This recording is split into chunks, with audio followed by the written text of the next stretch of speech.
Ladies and gentlemen, welcome back to this week's video for the Big Rig Racing YouTube channel, and today I'll be telling you about exactly what's going to be happening for the 2024 season and some plans I have for this car behind me, because we're going to change some things up.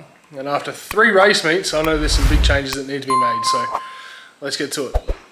Okay, so the first thing we're going to change is we're going to put a new bonnet on this car. This is the one that I bent up and dinted in my first round out at Queensland Raceway when I had a little bit of a boo-boo, and we do have a new bonnet sitting over here ready to go.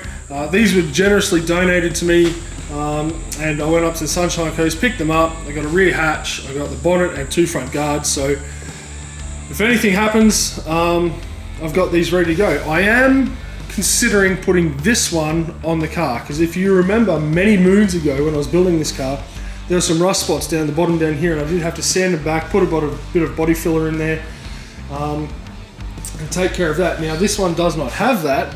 It's in rather good shape, it just needs a good clean. So that'll be extra weight I can take out of the back of the car, because body filler obviously does take a bit of weight.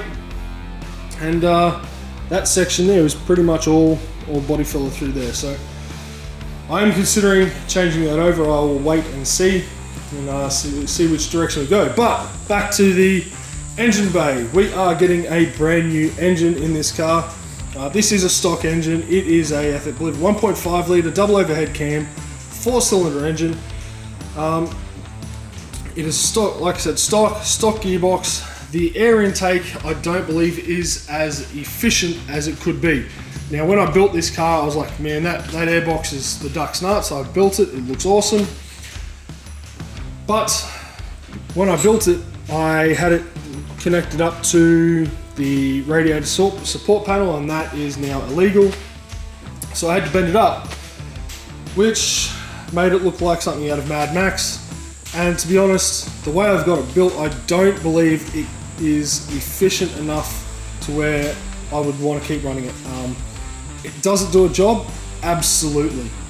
It works, but I think there's a few different things we can do to it that'll actually improve its performance and get it less restrictive, if we say that. So we're going to do a bit of scientific work on that and see if we can improve that. We will be putting a new exhaust on this car, because it runs a Scotch-Rod's 2-inch exhaust that I put on it when I was building the car. Now, that I'm sure is a really good car, exhaust, but with a built engine, you kind of need a little bit of extra exhaust pipe for it to breathe, and having a 2-inch pipe is just not going to cut it. So we may go up to about a 2.5-inch pipe.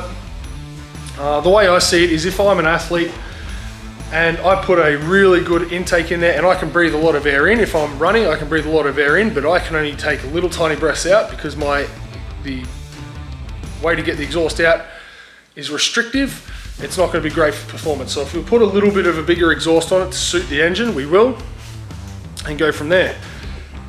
The other thing about this whole car is that every single sensor on this car has not been changed. It is the exact same sensor that when I got the car was a Paddock Basher 3 years ago. The O2, the knock, the crank angle, the cam angle, the TPS, every single sensor has not been changed. So we will be going through putting all new sensors on the new engine, getting that squared away. And this car has also never been on the dyno, so I don't know if the fuel pressure I've got this thing set at is correct for this engine. It could be running way too rich, it could be running too lean, I have no idea. So I have a funny feeling it may be a little bit rich at the moment, but that's just my theories. So I do plan on putting the car on the dyno in this configuration, just to get a baseline to see where I'm at, and then once we do all the changes to the car, we can see where or how much horsepower we gained, where we gained the power, things like that. So those are some of the things I want to do. I will be rebuilding the injectors as well, so that's another thing that will be happening. So whole range of stuff happening in this engine bay that hopefully will make a bit more power. And I do believe the engine may be getting, the rings may be getting a bit tired. It may be down on compression slightly. I want to do a compression test on it. but that may be inhibiting our bottom end power coming out of corners. That's that. I think we will be doing a few other things as well. I'm looking to get a second set of rims for the car. I do have my eye on some that I want to get, and we'll look at changing those over. These ones are quite heavy. They are very stout. They do a fantastic job, but you can get lighter ones, so I wouldn't mind getting a lighter set, keeping these ones as a second set, and doing that. We'll wait and see. All right. So, the other big thing we'll have to work on is a bit of a, routine, a bit of a procedure of getting myself out of this car rather quickly. So Motorsport Australia just released a new rule.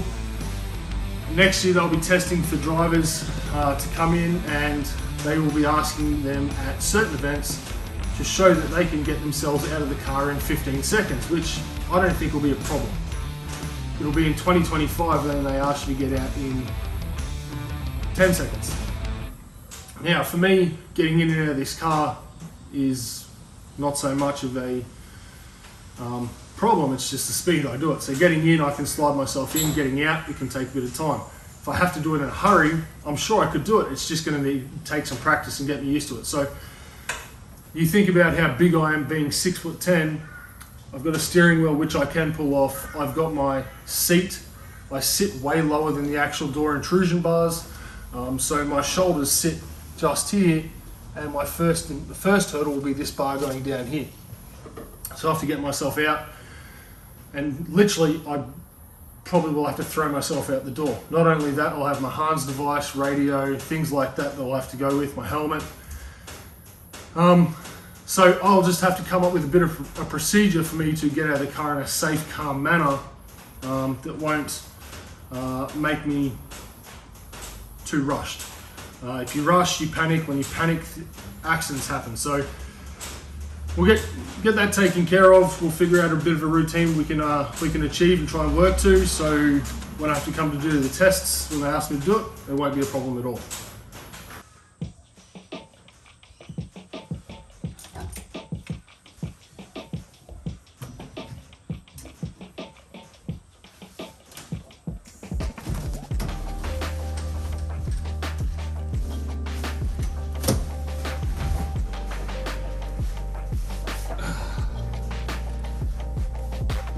Okay, so what events will I be running in 2024? Well, I do plan on running all the Motorsport Australia or the Series X3 Queensland events between Morgan Park and Queensland Raceway. That is my main goal. I think there's five rounds to the series that we're going to aim to do.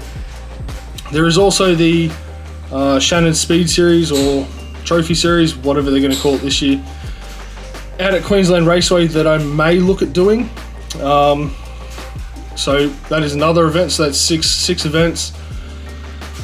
And potentially, if I have the funds and the availability to do it, I may look at trying to do a trip down to Sydney, to Sydney Motorsport Park, to do an event down there. Now, the beautiful thing about down there is they generally run a whole race meeting on the Saturday. It's done, you're back on the trailer and you're heading home on Sunday. So that is something that is enticing for me. If we can get the funds together and do it, we will. But we'll see how you go. But the full series up here in Queensland is what I'm aiming to do. So we've got 3 rounds at Morgan Park, 2 rounds of the series at Queensland Raceway.